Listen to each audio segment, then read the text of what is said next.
he has done incredible work looking at youth leadership, young people in the society and how we move forward. But what's more, he has studied some people who I adore, Martin Luther King Jr. and Howard Thurman. So with some words, some wisdom, some muse to take you forward, I introduce the good Dr. Fluker. I can't run as fast as Ken. I'm delighted to be here this afternoon. Oh, how beautiful you are on this very hot Boston day. I've been in South Africa this summer. I've been in Atlanta. I've been in the heat wave in Chicago, but honest to God, this has to be the hottest place on the planet right now.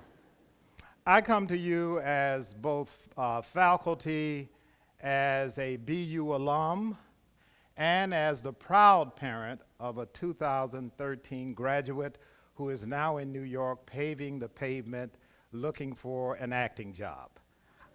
I feel deeply what you're going through. I've sat where you sat, and I know some things that you know.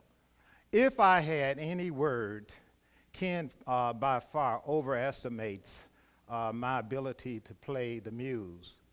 I have a huge concept for you. Don't think about it, I want you to feel it.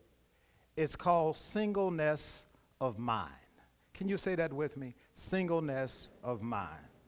My research interest for over the past 30 years, as Ken Elmore suggested, has been Howard Thurman. He's also been a mentor to me. Howard Thurman was mentor to many people in the modern civil rights movement and people far beyond. In 1936, he led a delegation to meet with Mahatma Gandhi. And he was the first African American to lead a delegation to meet with the Mahatma. And he brought a lot of rich material back to this country, not the least being his deep influence on nonviolent resistance in this country, something I think that we need to explore and experiment with far more, given where we are as a nation and as a world. But most importantly, Thurman had this idea of singleness of mind. And it was the idea that when one surrenders the core of one's self-conscious or focus, one becomes vitalized and energized to reach certain goals, certain ends. Athletes understand this far better than most of us. Athletes know what it means to focus. So I have a little story I want to tell you. It's kind of weird, but I heard it a long time ago when I was sitting where you are sitting. There was a young lady named Jonna. I've changed the cast a little bit. And she wanted to be the world's greatest athlete. I mean, that's all she talked about, was being the world's greatest athlete. In fact, her parents became concerned because that's all she ever talked about. So they took her to see the doctor, you know, Dr. Smith. And when she lay on the couch, he said, "Jonna, I understand you want to be the world's greatest athlete." She said, "Yes, doctor, I really do. That's all I think about." He said, "Well, we're going to run a few tests, and I'm going to begin by drawing a little circle here on this blackboard. And Jonna, you tell me what you see." She said, "Oh, that's easy. That's the 2014 Olympics, and it's the 4x100 women's relay, and I'm running in the last leg, and they've handed off the baton. I've broken the tape." Doctor said, "Okay, I see.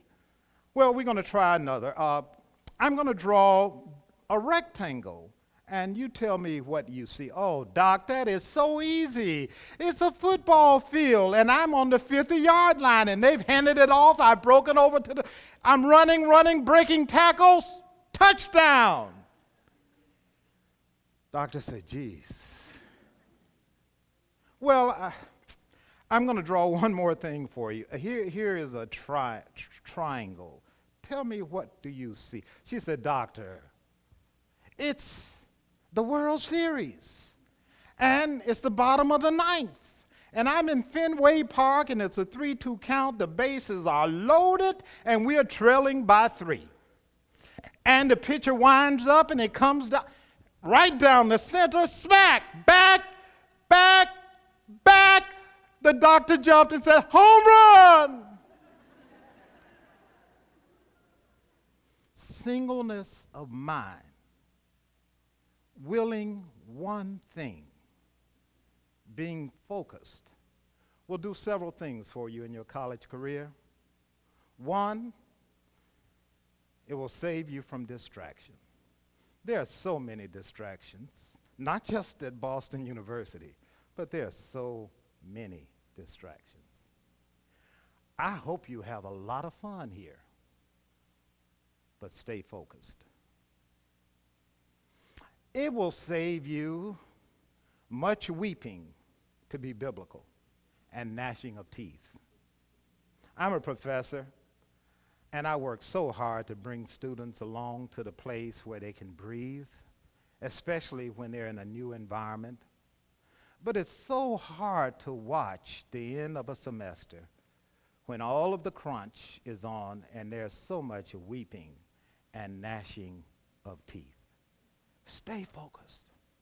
Singleness of mind. Last thought. I only get 5 minutes. I can do this all day, by the way. Stay awake. The greatest challenge for leadership in the 21st century is not new techniques, not new procedures and manuals for leadership development. I tell students the greatest challenge for leadership in the 21st century is to stay awake. You cannot drive when you're sleeping. Some people do. You cannot dress yourself when you're asleep. Some people do, and it's obvious. And you certainly cannot lead in this century unless you are awake. I challenge you, no better, I invite you to join us here at BU in making your lives wonderfully, wonderfully rich and safe. But for us, please keep a single focus. Finish the race and stay awake. Have a great one.